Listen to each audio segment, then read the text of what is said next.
Hi friends, welcome back to పదాల పొదరిల్లు. నా పేరు పుష్ప గాంధీ. ప్రణయ సంగమం 41వ భాగం. లోపలికి వచ్చేటప్పుడు డోర్ నాక్ చేయాలని కామన్ సెన్స్ తెలియదా నీకు? ఇలా లోపలికి వచ్చేయడమేనా అంటూ చిరాగ్గా చూస్తాడు విక్రమ్. విక్రమ్ మాటలకి కోపం వస్తున్నా కంట్రోల్ చేసుకుంటూ, అది సారీ బావా, ఏదో అలవాటులో పొరపాటు, ఇలా వచ్చేసాను అని చిన్నగా సంజాయిషి ఇస్తుంది కావ్య.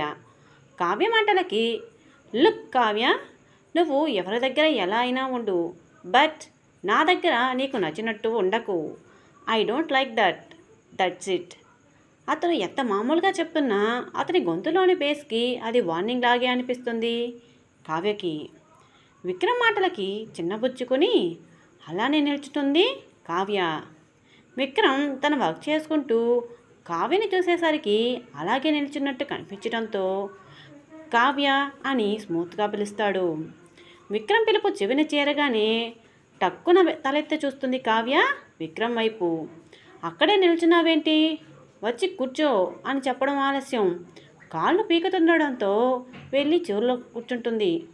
మాట్లాడకుండా మౌనంగా ఉన్న కావ్యని చూసి అలిగిందని అర్థం చేసుకొని, తనకి ఇష్టం లేకపోయినా కాలేజ్ చూస్తాను అన్నావుగా, అప్పుడే అయిపోయిందా, ఇంకా ఏదైనా బ్యాలెన్స్ ఉందా అని అడుగుతాడు విక్రమ్.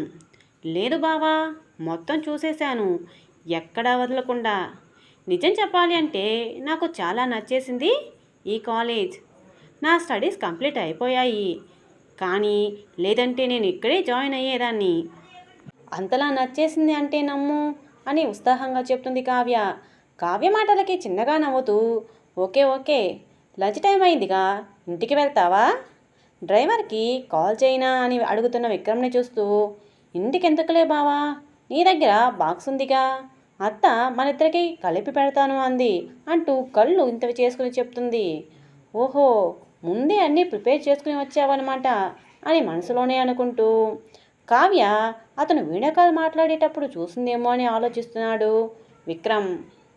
ఓకే బావా, నీ వర్క్ అయిందా, మరి లంచ్ స్టార్ట్ చేద్దామా అని కావ్య అడగగానే, ఓకే 2 minutes అని ల్యాప్టాప్ షట్ డౌన్ చేసి తన క్యాబిన్లో ఒక పక్కగా ఉన్న బెడ్షీట్ దగ్గర హ్యాండ్ వాష్ చేసుకుని వచ్చి కూర్చుంటాడు విక్రమ్. అప్పటికే కావ్య క్యారేజ్ ఓపెన్ చేసి ఇద్దరికి వడ్డించి పెట్టుంటుంది. ఇద్దరు తినడం పూర్తిగా వస్తుండడంతో విక్రమ్నే ముందుగా, కావ్య నువ్వు లోపలికి వచ్చి ఎంతసేపు అయింది అని అడుగుతాడు ఓరగా చూస్తూ. తింటున్న కావ్య కళ్ళెత్తి చూస్తూ, అదేంటి బావా, నేను వచ్చి దాదాపు అరగంట అయ్యిందిగా, నువ్వు చూస్తూనే ఉన్నావుగా అని తింటూనే చెప్తుంది. విక్రమ్ పళ్ళు నూరుతూ, అది కాదు, నేను కాల్ మాట్లాడుతున్నప్పుడు నువ్వు లోపలికి వచ్చి ఎంతసేపు అయిందని అడుగుతున్నాను. ఎక్కడ ప్రాణాయిని చూసేసిందో అని టెన్షన్ పడుతూ. అదా, నువ్వు నన్ను చూసిన 1 నిమిషం ముందే వచ్చాను బావా, కానీ నిన్ను డిస్టర్బ్ చేయాలి అనుకోలేదు. నువ్వు అలా నవ్వుతూ మాట్లాడుతుంటే నిన్నే చూస్తూ ఉండిపోవాలనిపించింది అంతే, అందుకే నిన్నే చూస్తూ నిలబడిపోయాను. కానీ నువ్వు నన్ను తిట్టావు అని మూతి తెప్పుకుంటుంది అలకగా. అంటే నేను ఎవరితో మాట్లాడుతున్నానో చూడలేదా నువ్వు అని అనుమానంగా కళ్ళని చిన్నవి చేసి చూస్తాడు, అబద్ధం చెప్తుందేమో అని అనుకుంటూ. తినడంలో మునిగిన కావ్య, లేదు బావా, నాకు నిన్ను చూడడానికే సరిపోయింది, ఇక నీ ఫోన్ నేను చూస్తాను చెప్పు అని 1 నిమిషం ఆగి, బావా ఏంటి ఇన్నిసార్లు అడుగుతున్నాడు, అసలు ఎప్పుడూ సీరియస్గా ఉండే బావా ఎవరితో అంత సరదాగా నవ్వుతూ మాట్లాడుతున్నాడు, ఇప్పుడు కూడా నాతో ఎంత కూల్గా మాట్లాడుతున్నాడని తన చిట్టి బుర్రకి పని చెప్తుంది. అంత రచించే బదులు అదేదో బావని అడిగితే పోలా, అదిరిపోలా అనుకుంటూ అనుకున్నదే తడువుగా అడగడం స్టార్ట్ చేస్తుంది కావ్య.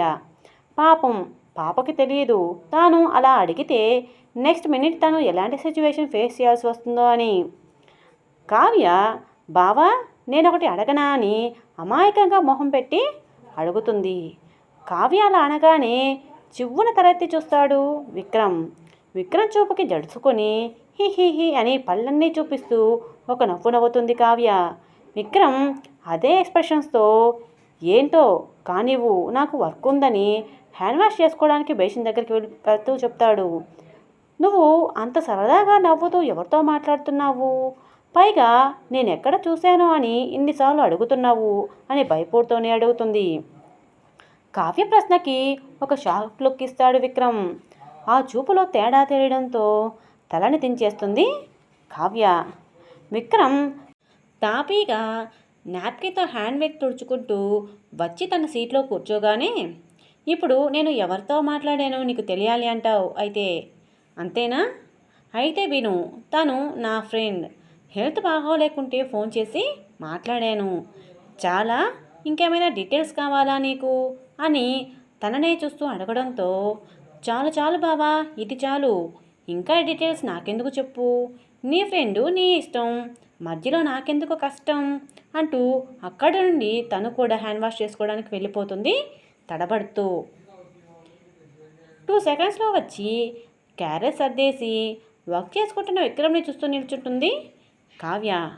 కావ్య చూపులు ఇబ్బందిగా అనిపిస్తుండడంతో కావ్యని చూస్తూ, ఏం కావాలి అని అడుగుతాడు విక్రమ్.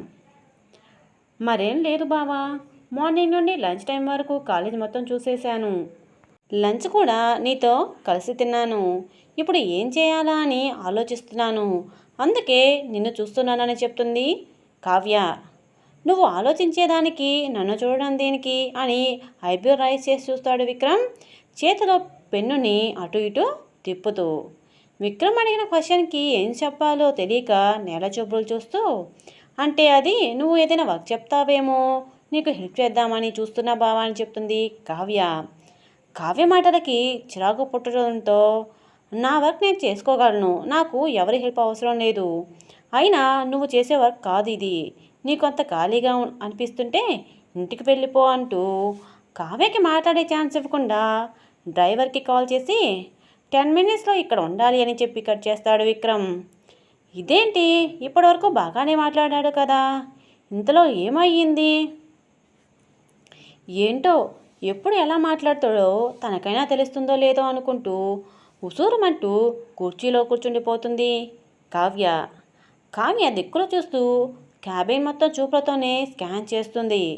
ఈలోపు డ్రైవర్ రావడంతో కావ్య క్యారేజ్ తీసుకొని వెళ్ళక తప్పదా అన్నట్టు విక్రమ్ వైపు చూడడంతో విక్రమ్ కావ్యని ఏమాత్రం పట్టించుకోకుండా డ్రైవర్ని చూసి, నువ్వు వెళ్ళి కార్ తీయనగానే డ్రైవర్ వెళ్ళిపోతాడు. వెనక మళ్ళీ నోట్లో కొనుక్కుంటూ కావ్య కూడా వెళ్ళిపోతుంది. విక్రమ్తో వీడియో మాట్లాడిన తర్వాత చాలా రిలీఫ్గా అనిపిస్తుంది ప్రణయ్కి.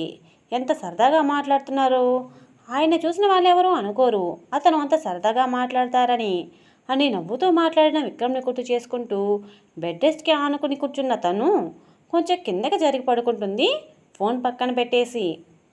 సుగుణకి మెసేజ్ చేయాలి అని ఉన్నా ఓపిక లేకపోవడంతో అలా పడుకుందో లేదో వెంటనే వచ్చిన సుధాగారు నిద్రలోకి జారుతున్న ప్రణయ్ని తట్టి లేపి కొద్దిగా ఫుడ్ తినిపించి టాబ్లెట్ వేసి, నిద్రపోకు ప్రణయ, తిని నిద్రపోతే ఫీవర్ ఎక్కువవుతుంది, అప్పుడు డాక్టరు ఇంజెక్షన్ అని తిరగాల్సి వస్తుంది, ఇక నీ ఇష్టమని చెప్పేసి వెళ్ళిపోతారు.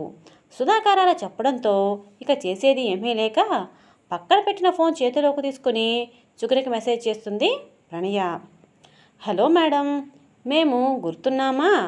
అయినా మేమెక్కడ గుర్తుంటాంలే నీకు, ప్రేమ పావురాలు ప్రేమలోకంలో విహరిస్తుంటేను అని మెసేజ్ సెండ్ చేసి నవ్వుకుంటుంది. అప్పుడే సుధాకర్ రావడంతో తనతో పాటు హాల్లోకి తీసుకెళ్తారు ప్రణయ్ని. రూమ్లో ఉంటే నిద్రపోతుందేమో అనుకుని. అలా ఆవిడ తన పని చేసుకుంటూనే ప్రణయ్ని మధ్య మధ్యలో మాట్లాడిస్తుంది. కారులో స్టార్ట్ అయిన కావ్య ఇంటికి వస్తూనే క్యారేజ్ని డైనింగ్ టేబుల్ మీద పెట్టేసి తన రూమ్లోకి వెళ్ళిపోతుంది. ఆఫ్టర్నూన్ కావడంతో శ్యామల గారు విజయ్ గారు ఇద్దరూ తినేసి వాళ్ళ రూమ్లోకి వెళ్ళిపోయింటారు. హాల్లో ఎవరూ లేకపోవడంతో అప్పటికే చిరాగ్గా ఉన్న కావ్య ఇంకాస్త చిరాకు పడిపోతూ వెళ్ళిపోతుంది.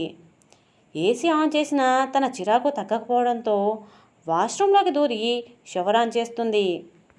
చల్లని నీళ్లు మేనిని తాకుతూ తనలోని చిరాకుని తమతో లాక్కుపోతాయి. అలా కాసేపటికి బయటికి వచ్చిన కావ్య బెడ్ మీద వాలిపోయి విక్రమ్ మాటల్ని గుర్తు చేసుకుంటుంది. నేను ఎవరితో అలా నవ్వుతూ మాట్లాడుతున్నావు అంటే, తను నా ఫ్రెండ్ అని కదా చెప్పాడు, తను అంటే అమ్మాయా? అబ్బాయా? నాకెందుకో డౌట్ కొడుతుంది. ఖచ్చితంగా తను అమ్మాయే అనిపిస్తుంది. లేదంటే నేను ఎక్కడ తన ఫ్రెండ్ని చూశానేమో అని తెలుసుకోవడానికి ఎప్పుడూ లేనిది ఇవాళ నాతో కూల్గా మాట్లాడాడు బావా అని ముక్కుపోటాలు ఎగరేస్తూ నాకు తెలియకుండా ఏదో జరుగుతుంది. అది ఏంటన్నది నేను తెలుసుకోవాలి. తెలుసుకొని తీరుతాను అనుకుని అప్పుడే ఫ్రెష్ అవ్వడంతో ఏసీ ఆన్లోనే ఉండడంతో చక్కగా నిద్రలోకి జారిపోతుంది కావ్య. ప్రణయ సంగమం కొనసాగుతుంది.